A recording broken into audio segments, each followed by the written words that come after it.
Paolo Urbani, sindaco di Gemona, voi oggi lanciate assieme a Montenas la proposta di fusione dei due comuni, perché?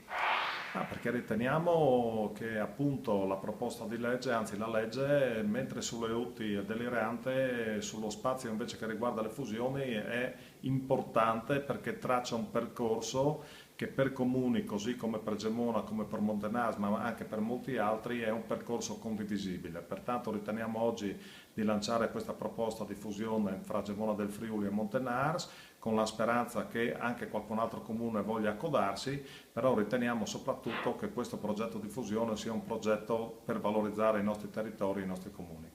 Come si svilupperà l'iter?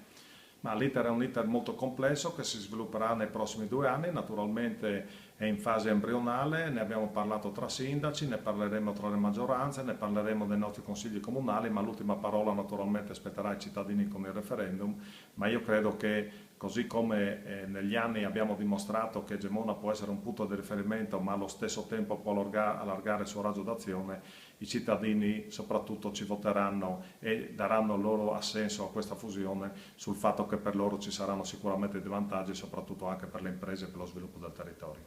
Un comune che arriverebbe a sorpassare i 12.000 abitanti, che poi, lo spiegava prima, in prospettiva guarda comunque a un'aggregazione ulteriore verso tutta la fascia pedemontana.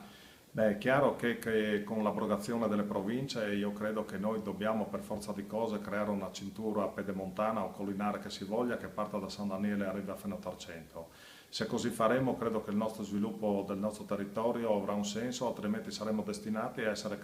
scavalcati dalla montagna che raggiungerà la cintura udinese e per i nostri comuni sarà solo l'inizio della fine.